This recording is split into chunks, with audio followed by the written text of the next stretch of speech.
भारत के दुश्मनों को और भारत के अंदर बैठे हुए एंटी हिंदू, एंटी भारत लोगों को एक मौका चाहिए था।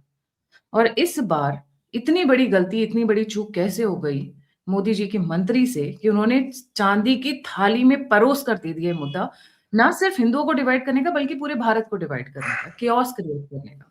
ये एक ऐसा मुद्दा हो गया है जो ना लीलते बन रहा है, ना उगलते बन रहा है। They don't know really what to do. कल काफ़ी सारी डेवलपमेंट्स हुई हैं। हम बात नहीं करेंगे यूजीसी गाइडलाइंस की बिकॉज़ उस पे बहुत चर्चा हो चुकी है एंड आई एम श्योर सभी को पता है, तभी ये रोष भी हो रहा है लोगों में। People are very aware. We will move forward beyond then that and हम बात करेंगे कि कल किस तरीके से 4 डेवलपमेंट्स बहुत इंपॉर्टेंट हुई है। 1 supreme court, number 2 CIA, number 3 Modi versus Yogi जो शुरू हुआ है। कल लखनऊ के यूनिवर्सिटीज़ पे ये जो नारे लग रहे हैं, that is beyond my imagination. Sandeep ji हमारे साथ जुड़े हुए हैं। नमस्कार, सत श्री अकाल, राम राम सा, खम्बागड़ी वणक्कम। Sandeep ji, these are developments which are shocking coming out right now and I would say Dharmendra Pradhan has made a big blunder. He should have gone into the details of what was going on. Deliberate तो नहीं हो सकता है। I don't think so they will make a deliberate इस तरीके का, but अब इनको समझ नहीं आ रहा है आगे कुआँ पीछे खाई, क्योंकि ऑपोज़िशन ने इस पे दाँव खेल दिया है अपना। Over to you. नमस्ते गायत्री जी, आपके दर्शकों को भी नमस्कार। सबसे पहले आपने बताया कि लखनऊ यूनिवर्सिटी में तो बात ये चल रही है कि योगी जी सही हैं और सेंटर खराब है। तो ये बात जो है ना, ये एक झूठा नैरेटिव हमेशा चलाने की हमेशा से कोशिश की जाती है और इस यूजीसी गाइडलाइन में भी यह बात डाल दी गई है कि कई लोग ये भी कह रहे हैं यूजीसी गाइडलाइन केंद्र सरकार लाई है ताकि योगी जी की सरकार गिराई जा सके। ये मतलब इतनी बेसरपैर की बातें हैं, पर ये क्या है, नैरेटिव लेवल पर अपनी बात आगे कर देने की बात है और उसके बाद जो है पीछे से जो भी होगा, थोड़ा बहुत वोट डिफरेंस हो जाए, 4-5% वोट इधर उधर छिटक जाए तो सरकारें ऊपर से नीचे हो जाती हैं। पर्पस यही है कि एक बार योगी को वीकेंड करे, उसके बाद मोदी को वीकेंड करे और दोनों में रिफ्ट दिखाएं। तो जाहिर सी बात है ये लोग उससे प्रभावित नहीं होते हैं, बट दिक्कत ये है कि ये जो आपने कहा कि सिल्वर प्लेटर में दे दिया है, अभी यूजीसी गाइडलाइंस मैं कहता हूं कि सबको गैजेट निकाल कर जी। मैं वो एग्ज़ैक्टली नारा सुनवाना चाहूँगी जो ये बच्चे दे रहे हैं because this is interesting.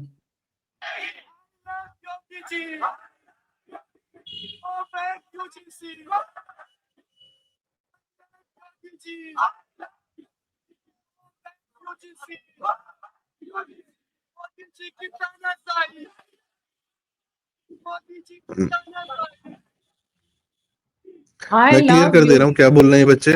I love Yogi ji, go back UGC, Modi ji की तानाशाही नहीं चलेगी, नहीं चलेगी। ठीक है। एक तो ये खैर अब मैं इसको एक्सप्लेन कैसे क्या ही करूं, ये वही कह रहा हूँ, नैरेटिव लेवल पर ये पर्पस ये है कि इस समय जनरल वर्ग के लोग, कास्ट तो नहीं कहूंगा मैं, जनरल वर्ग के लोग जो है पूर्ण रूप से ये सदैव से माना जाता रहा कि भाजपा के समर्थक रहे हैं बुरे से बुरे समय में भी। तो अब उस वर्ग को भाजपा से इतर करने की या भाजपा के प्रति जो है उनका रोष जो प्रकट कर रहे हैं कि भाजपा को वोट नहीं देंगे या हम किसी और को दे देंगे जैसा। और एक यह बताया जा रहा है कि एक आरोप और लगाया जा रहा है कि केंद्र सरकार जो है दलितों का तुष्टीकरण कर रही है, SC/ST का तुष्टीकरण कर रही है। इसके लिए पहला उदाहरण दिया था 2015 का 2018 का, जो सुप्रीम कोर्ट ने SC/ST एक्ट लाए थे और उसको जो है केंद्र सरकार पे मढ़ दिया गया था, जो उन्होंने सुप्रीम कोर्ट ने चेंजेस किए थे और यहाँ भी सुप्रीम कोर्ट ने ही इसको पुश किया है। अब इसकी बात बताते हैं, इसका इतिहास थोड़ा सा।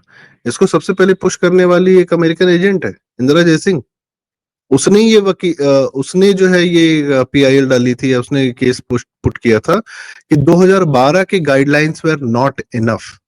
आप सोचिए 4.5 करोड़ बच्चे हैं जो पोस्ट ग्रेजुएट अंडर ग्रेजुएट हैं भारत में, जो इन स्टडीज में यूनिवर्सिटीज में पढ़ते हैं। 4.5 करोड़ बच्चे। कितने केसेस आए हैं आज तक दलितों के प्रति व्यवहार के या बुरे व्यवहार के? 350। तो जो एक्सेप्शंस हैं उसको नॉर्म बनाया जा रहा है और उस पर चर्चा की जा रही है, जो बहुत अच्छा, जिसके लिए निपटने के लिए यूनिवर्सिटीज और कॉलेजेस अपने आप में सक्षम है। क्या महिलाओं की सुरक्षा के लिए आज तक कॉलेज ने कोई काम नहीं किया, यूनिवर्सिटी ने कोई काम नहीं किया? क्या वहां पर लड़ाई झगड़ा दंगा हो जाता है? भाई प्रयागराज में जब पहले इलाहाबाद, तो वहां तो कई सारे हॉस्टल से बम लेके बच्चे बैठे रहते थे, बम फोड़ते रहते, कोई क्रिकेट खेल रहा तो बम फोड़ दिया, तो कुछ कर दिया। तो क्या इन सब चीजों के लिए कभी किसी यूनिवर्सिटीज में, भाई JNU देख लीजिए, वहां तो दंगे होते रहते हैं, वहां तो लाठी डंडे से सर फोड़ा जाता है। तो क्या इन सब के लिए यूनिवर्सिटीज के पास अपने साधन नहीं थे? वो लोकल लेवल के जितने स्कर्मिशेस हो गई या टसल हो गए, उसको वो लोग जो है वैसे यूनिवर्सिटी लेवल पे मीट आउट कर लेते थे। पर यूजीसी अगर यह कहता है कि नहीं, आप हम यूनिवर्सिटीज को ये कहता है कि आप हमारी गाइडलाइन नहीं मानेंगे, तो हम आपका डिग्री देने का अधिकार छीन लेंगे। तो ये एक तरीके से बाइंडिंग कराता है कि आपको ये गाइडलाइंस पूरी तरीके से माननी पड़ेगी। ये गाइडलाइंस में जो एक नैरेटिव के लेवल पे, मैं फिर कह रहा हूँ, गाइडलाइंस लोगों को पढ़ना चाहिए। अपनी क्लैरिटी के लिए आप लोग स्वयं वो गाइडलाइंस पीडीएफ डाउनलोड करें, पढ़ें, बहुत आवश्यक है। ठीक है, तब आपको पता चलेगा कि कुछ लोग उसमें कितना झूठ परोस रहे हैं और एक्चुअल सच क्या है। दूसरी बात, कोई बहुत बड़ी गाइडलाइंस नहीं है, 8 पन्ने की गाइडलाइंस है, आराम से आदमी पढ़ लेगा। दूसरी बात कि जो इस कमेटी के चेयरमैन, और फिर क्या हुआ कि सुप्रीम कोर्ट ने गाइडलाइन बनाने के लिए एक कमेटी बनवाई, यूजीसी ने एक कमेटी बनाई। कमेटी में कौन कौन है? दिग्विजय सिंह अध्यक्ष हैं, वो जो एंटी हिंदू एजेंडा चलाने वाले मुख्यमंत्री जो मध्य प्रदेश के रहे, जिन्होंने हिंदुओं मतलब आरएसएस की साजिश बता दिया था 26/11 को, वो जो है इस कमेटी के अध्यक्ष थे। इस कमेटी में सांसद थे सीपीआई एम के, कम्युनिस्ट पार्टी ऑफ इंडिया का, मतलब जिसका कोई देश में पूछने वाला नहीं है, उसका एक सांसद को यहाँ पे कमेटी में बना दिया। एक सुष्मिता देव जी हैं, वो कांग्रेसी थी पहले, अभी टीएमसी में है। और जब मोदी जी सदन में मतलब लोकसभा में बातें बोलते थे या स्पीच देते थे, पीछे से आपको बहुत शोर सुनाई देता होगा एक लेडी का, वो सुष्मिता देव थी, जो लगातार चीखती रहती थी, चिल्लाती रहती थी। और भाजपा से धर्मेंद्र प्रधान तो एजुकेशन मिनिस्टर, रविशंकर प्रसाद जी थे अटल जी के टाइम के, बांसुरी स्वराज जी हैं, फिर आपका ये एक दो लोग और भी हैं भाजपा के। तो इन लोगों मतलब ने यह दुश्मनों गाइडलाइन कर दिया। सुन के करा हुआ है। हाँ, मतलब भाई एक तो ये एक तो बड़ी गंदी आदत है कि हमको दुश्मनों से हम काम करा लेंगे। क्यों कराना है दुश्मनों से काम? क्यों कराना है उनसे काम? वो उनको जनता ने बाहर किया खाली बिठाने के लिए, आप उनको जो उठा के वहां पे काम दे रहे हो। कोई तुक नहीं बनता इस बात का। आपके पास अपने लोग हैं, आपको भाई संघ के क्या एबीवीपी के छात्र नहीं है पूरे देश भर में जो बता सके कि यूनिवर्सिटीज में क्या होना चाहिए, क्या नहीं होना चाहिए। खैर, अभी यह भी बताया गया है कि इसके लिए ये गाइडलाइन बनाने के लिए कुछ महीनों तक जो है बहुत लोगों से जैसे नहीं फीडबैक लिया जाता है, तो वह फीडबैक लिया गया। पर फिर इंदिरा जयसिंह, जो कि भाई सीआईए फंडेड एनजीओ फंडेड वकील जो है, अभी वो कह रही, वो एकदम लगी हुई है कि नहीं कास्ट डिस्क्रिमिनेशन हो रहा है। कास्ट डिस्क्रिमिनेशन का तमगा लगाने का कार्य विदेशी एजेंट्स बहुत पहले से लगातार कर रहे हैं और इसी में उनकी सफलता है। सफलता कब मिली उनको? 2024 में। आरक्षण खत्म कर देंगे, संविधान खत्म कर देंगे, अगर यह नैरेटिव चला, भले ही 2 प्रदेशों में चला, महाराष्ट्र में चला, उत्तर प्रदेश में चला चला, तो उसी ने सफलता दिलाई कांग्रेस को, जो थोड़ा बहुत 99 पहुंची, और उसी घाव को ये और भरा कर रहे हैं, उसी घाव पर और ये नमक छिड़क के उसको और बड़ा कर रहे हैं। उस पर भारत जो है पिछले 10 साल में बहुत आगे बढ़ गया था, एक मोमेंटम पकड़ लिया था। हम और आप किस चीजों की बातें करते थे? एंटरप्रेन्योरशिप की, स्टार्टअप्स की, स्टूडेंट जो है कुछ नई चीजें बना रहे हैं, डिजिटल ट्रांजैक्शन हो रहा है, जीएसटी बढ़ रहे हैं वर्ल्ड में। अब देखिए, कल ही हमने जो है ईयू के साथ, यूरोपियन यूनियन के साथ फ्री ट्रेड एग्रीमेंट किया। हम हम ट्रम्प की नहीं सुन रहे हैं, इस हद तक हम पहुंच गए हैं, हमने ऑपरेशन सिंदूर कर दिया, मैन्युफैक्चरिंग हो रही है, बहुत सारी चीजें हो रही हैं। एंड सडनली एक जर्क लगता है। जिन यूनिवर्सिटीज में, जिन कैंपसेस में स्टूडेंट्स को आर&डी करनी थी, वहां पे अपने स्टार्टअप खोलने थे, वहां पे अच्छे रिसर्चेस करने थे, ये सारे सिस्टम्स को छोड़ के वहां पर ये ह्यूमैनिटीज वाले जो है, अभी आईटी दिल्ली में भी कास्ट पे बात करा रहे हैं, कोई व्याख्यान करवा रहे हैं आईटी दिल्ली में, क्योंकि वहां ह्यूमैनिटीज डाल दिया गया है आईटीज में। कोई तुक नहीं बनता है। माँ बाप अपने बच्चों को इंजीनियर इसलिए नहीं पढ़ाना चाहते कि उससे स्टेबल जॉब मिलती है, इसलिए भी जी, कि भाई वो जानते हैं कि किन यूनिवर्सिटीज में क्या होता है, और आदमी इन एग्ज़ैक्टली माहौल से संदीप दूर रखने का प्रयास करता है। जी। जी। जी। आपने बिल्कुल सही कहा, तो ये एक टॉपिक ऐसा है जो हमने परोस कर दे दिया है भारत के विरोधी जितनी भी एजेंसीज़ हैं या फिर जितनी भी इंटेलिजेंस के विंग्स हैं, चाहे वो चाइना की एमएसएस हो या फिर यहाँ की अपनी सीआईए हो या जितने भी फोर्सेस हैं, सबको एक साथ हमने चांदी की थाली में परोस कर दे दिया है matter, right? And this has become इस Modi versus Yogi. This has become centre versus state. क्यों? क्योंकि अब जो बहुत सारी और डेवलपमेंट्स निकल कर आ रही हैं, जिस पे आपकी मेरी ऑफ द रिकॉर्ड बात हो रही थी Sandeep ji. UGC is a centrally committed this thing, centre से आती है। ठीक है, अब बात हो रही है कि यूजीसी की चलेगी या चांसलर की चलेगी, मतलब यूनिवर्सिटी की चलेगी।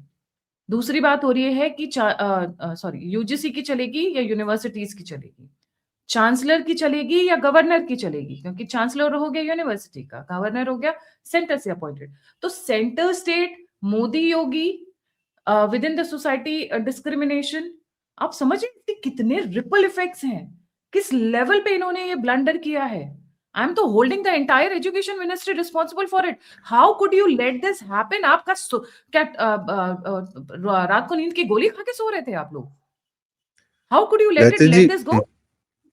गायत्री जी, भारत का एक विभाग है शिक्षा मंत्रालय, वो श्रापित है। उसका ना कुछ पूजा पाठ कराना पड़ेगा। वो 1947 से आज तक उसको एक ढंग का आदमी नहीं मिला। शुरू में 5 मुसलमान मिले, फिर एक कम्युनिस्ट मिल गया, फिर उसके बाद कपिल सिब्बल भी मिला, फिर अभी निशंक जी भी थे, और फिर जावड़ेकर जी भी थे, जिन्होंने कहा था हमने एक कॉमा नहीं बदला। ये भारत के, और अब बाकी धर्मेंद्र प्रधान जी की बात आप बता ही रही हैं। और धर्मेंद्र प्रधान जी के पिताजी भी एक कैबिनेट मिनिस्टर थे अटल जी के कार्यकाल में।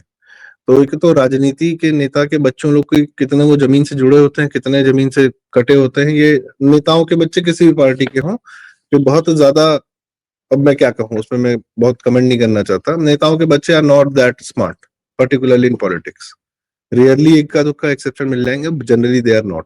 ठीक है, coming back to this point, education ministry तो श्रापित लगती है मुझे। भारत की शिक्षा व्यवस्था इस समय, उसको पूर्ण रूप से परिवर्तन करने की बात थी, और अभी एक डेवलपमेंट हुआ है। कल विनीत जिंदल जी ने, एडवोकेट जो हैं, इस यूजीसी रेगुलेशन के खिलाफ पीआईएल भी डाला है उन्होंने, और शायद एक कमेटी भी बन गई है गवर्नमेंट की तरफ से, कि कमेटी, ऐसी बातें आ रही हैं कि वह इसको वापस से रीचेक करेगी या रिव्यू करेगी। Let's see what happens then. यह है कि ये मुद्दा, देखिए, गवर्नमेंट शांत तो कर देगी, पर यह तय है कि जो नैरेटिव लेवल पर हुआ है, जो चर्चा हो रही है, जो विद्वेष दिख रहा है, जो सेंटर वर्सेस योगी दिख रहा है, या दलित वर्सेस जनरल का जो माहौल बनाया जा रहा है, यह सब एक्चुअली में माहौल है नहीं, ये बनाया जा रहा है। ये मौका मिल गया है, ये मौका मिल गया है। और इसमें मैं बताऊं, इसमें सबसे ज्यादा तो इन्वॉल्व है सो कॉल्ड राष्ट्रवादी। वो इसको बहुत पूरी तरीके से, आज उनको यह मौका मिला है कि हमको नैरेटिव बनाना है और हमको सरकार को दबाना है। जिसके होने से आपको आवाज मिली है, आज आप उसको दबाने की और आप उसको सड़क पर लाने की। और बात ये नहीं है कि आप विरोध बिल्कुल करिए, लेकिन विरोध के जो शब्द हैं वो बहुत गलत जा रहे हैं। वह एकदम वही जो आपने कहा कि मोदी के नाम पर अब चल रहा है, कि मोदी कौन हटाना है, मोदी हटाना है। हाँ, आपने कहा कुछ राष्ट्रवादी इस मौके का फायदा उठा रहे हैं। बेसिकली वो फेंस सिटर्स राष्ट्रवादी हैं। मैं उन्हें राष्ट्रवादी मानती नहीं हूँ। मौके पे चौका, क्योंकि मोदी की सरकार है तो उनकी बातें कर लो, जब वो नहीं रहेंगे तो कांग्रेस की बातें कर लो। हाँ, उन लोग दोनों के तरफ, पुराने ट्वीट्स 2014 के, देखिए इसमें ना यूट्यूब के लोग भी हैं और टीवी चैनल्स के लोग भी हैं। दोनों वो तरफ के। हाँ, दोनों तरफ है, उनको मौका मिल गया। दिल्ली मीडिया से तो मुझे पूरी उम्मीद है कि दिल्ली मीडिया का हर आदमी, या टीवी में जर्नलिस्ट और एंकर्स, इनको मुझे पूरा पता है, पूरी तरीके से थाली के बैंगन होता है। जब जैसी सरकार आती है वैसे पलट जाते हैं। पहले भी इन पहले लोग की हमने कांग्रेस भाषा सुनी है। पहले ये लोग कांग्रेसी थे, फिर उसके बाद अब ये बीजेपी न- वाले हो गए, और जैसी न- सरकार बदलेगी फिर बदल लेंगे। तो बिन पैंदी की रोटी कांग्रेसी सब्जी है। बीजेपी तो होते हैं, इनकी आत्मा से सेकुलर होते हैं ये। इनकी ग्रूमिंग पूरी तरीके से सेकुलर मोड में हो चुकी है, वो पढ़े लिखे आत्मा से सेकुलर ही हैं।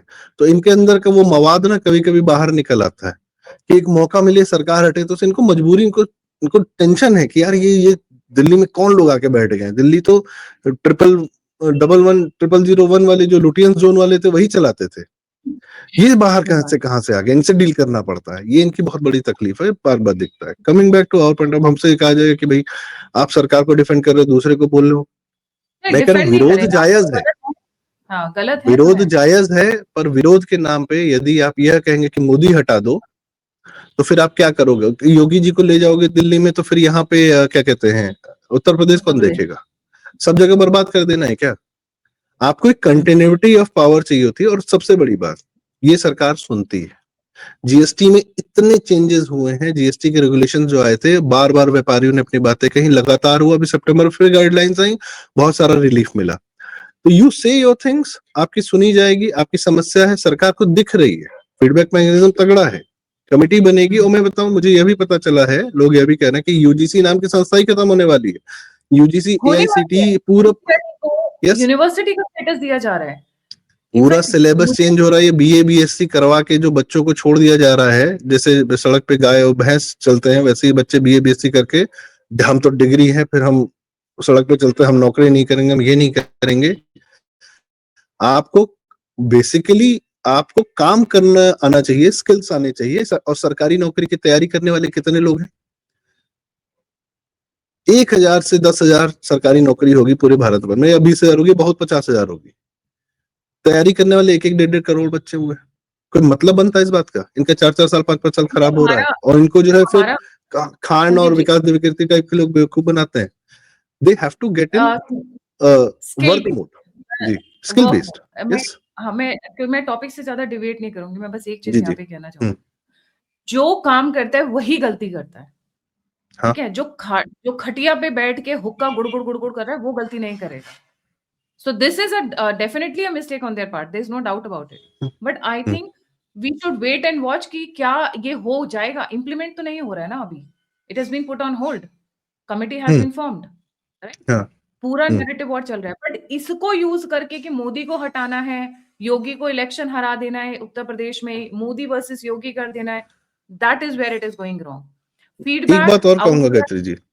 Everything is okay, but this, hmm. ये जो लाइन अभी कुछ नए नए जो चूजे पैदा हुए हैं, मैं उनको बहुत बढ़िया हम्म। शब्द दूंगी, हम्म। यूट्यूबर्स में, जो अपने आप को सो कॉल्ड राष्ट्रवादी, मैं कोट अनकोट कहती हूँ, ठीक है, जिनके 2014 से पहले के ट्वीट्स उठा के देख लो, या फेसबुक पे उनके जो आलेख लिखे गए हैं, आपको पता चल जाएगा कौन है, ठीक है? और जो कांग्रेसियों के साथ उठते बैठते हैं सुबह, आज की डेट में वो राष्ट्रवाद का चोला उड़कर बैठे हैं। रावण भी साधु के भेष में ही आया था, मैं यही कहना चाहूंगी। So forget them on the one भाई साइड। वो मैं बस इतना, मुक्तेश्वर में घूम रहा है ना, कॉलोनी में।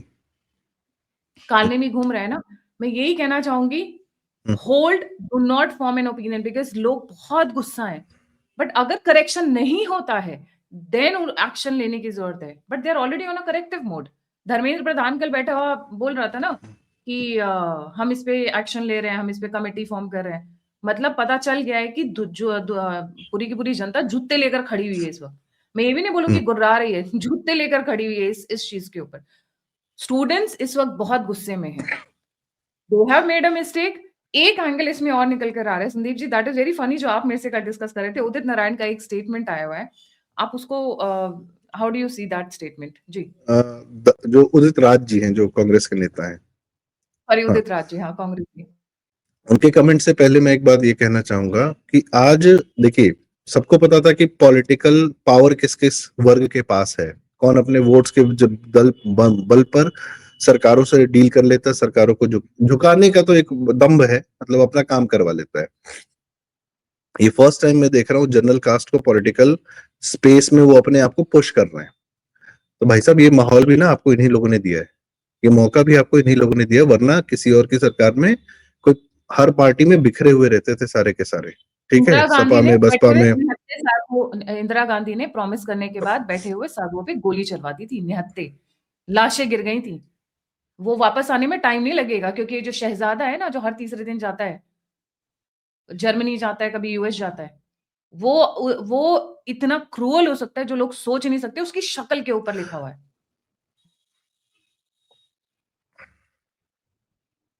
He will be the biggest dictator ever, और अमेरिका से पूरा सपोर्ट रहेगा। भारत को जैसे बांग्लादेश को इस्लामिक बनाया है, ये लोग भारत को पूर्ण रूप से ऐसा इस्लामिक बना देंगे कि फिर वापस से there will be point of no return. इसमें मैं कहने में एक शब्द का भी वो नहीं है। सेकंड, लोग कहेंगे अरे आप डराते हो उन लोगों से, भाई कोई नहीं डराते, उनका ट्रैक रिकॉर्ड ऐसा, अखिलेश यादव का भी ट्रैक रिकॉर्ड ऐसा है, वो भी भारत में आए ना, यूपी में आए, तो आजकल हम लोग यूपी में एक्सप्रेस वे ये वो सब बात कर रहे हैं। फिर देखना माफिया कैसे आएगा, माइनिंग के लिए कितनी हत्याएं होंगी, दारू के कब्जे के लिए कितनी हत्याएं होंगी। 2012 में पॉन्टी चड्डा को निपटाया था इन लोगों ने तुरंत तुरंत, वो सारी हत्याएं चालू हो जाएंगी। क्यों? क्योंकि सारे विभागों पर कब्जा करना, अपने लोग बिठाने। तो वो तो होना ही हो, अगर अगर ये जरा सी मति भ्रम हुआ जनता का, तो फिर एक अलग कहानी हो जाएगी। फिर दूसरी बात, उदित राज जी ने जो कहा, उदित राज ने कहा कि ये जो है वो है बीजेपी का चित भी मेरी पट भी मेरी मूवमेंट है। उन्होंने कहा कि सवर्ण तो बीजेपी को छोड़ के कहीं जाएगा नहीं, और दलित एससी एसटी जो है इनकी तरफ आ जाएगा, और और इनको दोनों का वोट मिल जाएगा। तो मतलब वो ठीक है, वो हमेशा बेवकूफाना वाली बातें करते रहते हैं, ये भी बड़ी बेवकूफाना वाली बात है। सवर्ण या कोई भी, एक तो मैं शब्द, ये सब वामपंथियों ने ऐसा शब्द हम लोग के जवान पे चढ़ा दिया है ना, ये जो वर्ग है, सामान्य वर्ग जिसको कह सकते हैं, और कोई दलित, एक्चुअली अत्याचार किसने किया था? एक्चुअली अत्याचार हमें आज वाकई में जानने का समय आया था कि हम 2047 तक अपना असली इतिहास जानते, कौन किसने अत्याचार किया। इस्लाम ने अत्याचार किया, ब्रिटिशर्स ने किया, अंग्रेजों ने किया, अमेरिका ने कैसे किया, क्या किया, यह जानने का था। बाकी समाज कैसे रहा, हिंदू समाज, आप आराम से, गायत्री जी आप भी कॉलेज में पढ़े होंगे, दर्शक भी पढ़े होंगे, हम लोग भी कॉलेज से पढ़ के निकले हैं। किसने किसकी जाति देख के दोस्ती की थी? दोस्तों, दोस्ती यारी में तो हम आई लोगों ने निकनेम से, मेरे तो दोस्त थे, मेरे को तो ये भी नहीं पता होता था जब हम कॉलेज में थे कि भई ये किस धर्म के हैं। कास्ट तो बहुत दूर की बात है, किस धर्म के ये भी नहीं पता, क्योंकि हमें फ्रीक्वेंसी मैच हुई, वेवलेंथ मैच हुई, फ्रेंड्स बन गए। यही होता था। हिंदुओं का परिवारों का पालन पोषण ही ऐसे होता है कि आप जब बाहर निकलते हैं, आप समावेशी हो जाते हैं, अपने आप बाय डिफॉल्ट हो जाते हैं, आपको कुछ नहीं पता चलता कौन क्या था क्या नहीं था। मुझे अब कल जो है इस बारे में चर्चा हो रही थी हमारे कॉलेज के ग्रुप में, तो बता रहे थे कि अरे उस टाइम पे ये सब रूल होता तो हमारा एक दोस्त है वो हम पे केस कर देता। हमके साला आज तक पता ही नहीं था भाई उसके बारे में। हम लोग एक थाली में बैठे खाते थे, मतलब सारी चीज हम लोग कॉलेजेस में, ये सब कॉलेजेस की जो दोस्ती बनती है ना, जीवन भर की बनती है।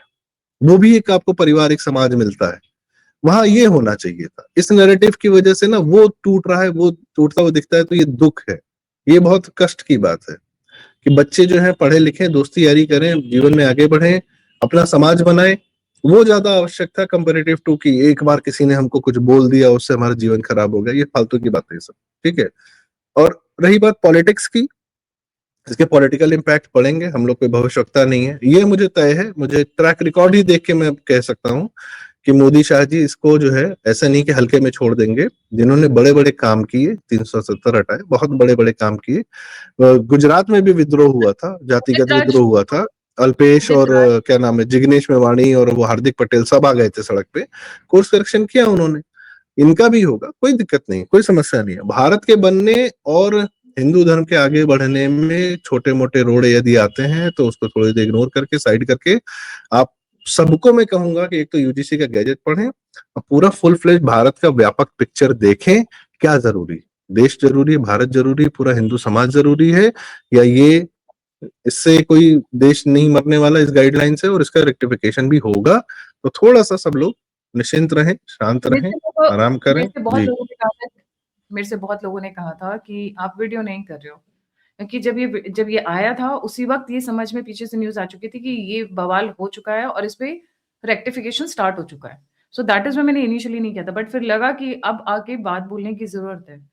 बिकॉज़ आप मार्जिन वाले वोट से हारते या जीतते हो, उसी पे ये गेम खेली जा रही है। सो समटाइम्स एक इवन आखिरी व्हेन बात कहूंगा गायत्री जी। हम्म।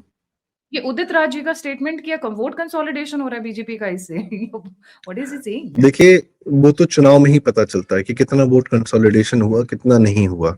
पर मुझे लगता है कि अगर कुछ ऐसा करेक्टिव मेजर ले आएंगे तो सवर्ण वापस से कंसोलिडेटेड हो जाएगा। वैसे भी यूपी इलेक्शन से पहले ब्राह्मण सभा हो रही, ठाकुर सभा हो रही, पता नहीं क्या हो रहा है। यूपी के लिए यूपी की सभा नहीं करेंगे, अपनी 2 कौड़ी की विधायकी के लिए सभा करेंगे। तो ये बिजली पानी तुम्हारे घर में आ रहा है, वरना तो पहले इनके इलाकों में विधायकों के घरों में बिजली नहीं आती थी 12-12 घंटा। तो ये ये कास्ट अब, बाहर निकली है, मुझे ये देख के बड़ा नहीं नहीं, बड़ा देर आर वो वेरी हुआ। Few people. जनता को इससे फर्क नहीं पड़ता। मैं बता रहा हूँ जनता की लाइफ में, आम लाइफ में, इसीलिए मैंने कॉलेजेस का उदाहरण दिया कि क्या बच्चों ने जाति देख के दोस्ती की है? जाति मैक्सिमम देख के बच्चों ने। शादी नहीं होती है, जो बच्चे आजकल लव मैरिज कर रहे हैं, आजकल जो ट्रेंड चल समझ पड़ा रहे हैं, है, मेट्रो, समाज सबर्ब्स धीरे में धीरे बेहतर हो जाता है। हिंदू समाज का यह है हाँ, कि वो अपनी गंदगी धीरे धीरे छोड़ता रहता है और बेहतर होता जाता है। ये हिंदुओं में ही है, और किसी और समाज में इतना प्रोसेस नहीं है कि बेसिक रिफॉर्म धीरे धीरे आप सडन कहेंगे नहीं आज ही ये हो जाएगा, नहीं होगा। समाज अपने हिसाब से अपने अनुसार परिवर्तन करता है, बेहतर होता जाता है। सेकेंड थिंग, एक जो जरूरी बात ये कह रहा था कि थोड़ा सा ना करेक्टिव मेजर्स आएंगे, निश्चिंत रहें, यूजीसी भी खत्म होगा, और आपको 1 साल बाद ये मुद्दा दिखेगा भी नहीं, कहीं समझ पता भी नहीं चलेगा ये क्या हुआ था। एक कुछ दिन का माहौल है, गर्मी निकली है। और एक बात बताऊं, ये गर्मी कौन निकाल रहा है? यूट्यूब पर जिसके बहुत हाई नंबर्स होते हैं वो यूट्यूब के द्वारा सपोर्टेड होता है, यूट्यूब कंपनी के द्वारा सपोर्टेड होते हैं, उनके द्वारा उन लोगों को बकायदा ट्रेनिंग दी जाती है, वर्कशॉप्स कराई जाती है, उनको यूएसए बुलाया जाता है। आपको जितने हाई नंबर्स वाले दिखेंगे और जो एजेंडाबाजी करते हैं एंटी भारत या एंटी मतलब, और इनको ये नहीं, वो कांग्रेस को भी गाली देंगे, वो ये दिखाएंगे कि हम कांग्रेसी नहीं है, लेकिन उनको वो खेलते हैं कि 20-40 सीट जो है ना, जो राहुल को एडिशनल मिल जाएगी 130-140, उसमें राहुल पीएम बन जाएगा। तो they are everybody is working on this margin of 2-4-5% का जो वोट है इस पे, या 20-40 सीट, क्योंकि मोदी जी के अगर 220 सीट भी आई होती तो पीएम ना होते। तो इतने ही मार्जिन पे भारत टिका हुआ है, इसको समझने की आवश्यकता है। और इसी मार्जिन पर खेल हो रहा है, चाहे सो कॉल्ड राष्ट्रवादी यूट्यूबर्स कर रहे हो, चाहे वो नेशनल टेलीविजन वाले कर रहे हो, या कोई कर रहा हो। किसी का इतिहास कोई बहुत अच्छा नहीं है। मैंने अच्छे-अच्छों को मिनटों में बदलते हुए देखा है। तो मैं व्यूअर्स से यही रिक्वेस्ट करूँगी, stay with your loyalty. The message has been sent, आपका गुस्सा जायज़ था, बिल्कुल सही था, और जो रेक्टिफिकेशन हो रहा है वो होना था। ये जो राष्ट्रवादी हैं या फिर वो बेराष्ट्रवादी हैं, जो भी ये यूट्यूबर्स हैं या फिर सोशल मीडिया इन्फ्लुएंसर्स हैं, उनके कहने से नहीं हो रहा है। ये जो फीडबैक गया है ना जनता से, जो ग्राउंड की जनता है, सोशल मीडिया इन्फ्लुएंसर्स नहीं, उसके बाद जो थपेड़ पड़ी है वो रेक्टिफिकेशन वैसे ही होना था। ऐसी बात नहीं है। तो जस्ट स्टे पेशेंस। 1 या 2 गलतियों की वजह से आप पूरे के पूरे सिस्टम को खराब नहीं कह सकते हो। जो बंदा काम करेगा वो गलती करेगा। जो किचन में खाना बनाएगा वही नमक तेज़ या छोटा कम करेगा, क्योंकि वो बना रहा है। बाहर से बैठ के बोलना बहुत आसान होता है, बट उस सिस्टम को चलाना बहुत मुश्किल होता है। Yes, and Dharmendra Pradhan needs to be more alert and vigilant on what the is entire happening from education ministry, मतलब right. We need an upheaval, और जैसा आप कह रहे हैं यूजीसी तो खत्म ही होने वाला है। बिकॉज़ ये बात मैं आज से नहीं, मैं पिछले 6 महीने से सुन रही हूँ। NCERT is going to be converted into full fledged university, ये बात भी सुनने में आ रही है। बट देखते हैं कब होगा, क्योंकि ये सब चीज़ें टाइम लगती हैं, फाइल्स मूव करती हैं, सिस्टम होता है। नहीं नहीं, आप उस बच्चे सिस्टम पढ़ रहे हैं, कॉलेजेस में पढ़ रहे हैं, बच्चे उनके पढ़ रहे हैं, कंटिन्यूटी में आप पढ़ रहे हैं, एकदम फर्स्ट ईयर सेकंड ईयर, आप अचानक से सडनली कैसे चलती हुई बड़े जहाज को मोड़ देंगे? नी जर्क रिएक्शन नहीं होता है, क्योंकि हाँ। यहाँ पे we are billions of population, we are not small population. तो सोचिए एक बड़ा-सा जहाज है जिसको अचानक से आपको मोड़ना है। अचानक से नहीं मोड़ हम्म, सकते, धीरे-धीरे मुड़ता है वो। सो जी। I think the message has been served. And again, Dharmendra Pradhan needs to really be vigilant. उनकी मिनिस्ट्री से इतना बड़ा blunder not expecting. Thank you so much Sandeep ji for joining. जाने से पहले सभी व्यूअर से रिक्वेस्ट है, प्लीज अलर्ट रहें, सावधान रहें। भारत को वो है ना, एक-एक छोटे-छोटे मौकों में तोड़ने वाले लोग बहुत जल्दी-जल्दी निकल कर आ रहे हैं। जिस पे विश्वास करें, सोच समझ कर विश्वास करें। And don't forget to like, subscribe and share the alternate media. अगर आप मुझे मदद करना चाहते हैं, सहायता करना चाहते हैं, तो आप नंबर पर सहायता कर सकते हैं। आप मुझसे जुड़ना चाहते हैं, इन्फॉर्मेशन शेयर करना चाहते हैं, तो सभी के सभी लिंक्स डिस्क्रिप्शन बॉक्स में। इसी के साथ जय हिंद, जय श्री राम, हर हर महादेव। जय श्री राम, हर हर महादेव।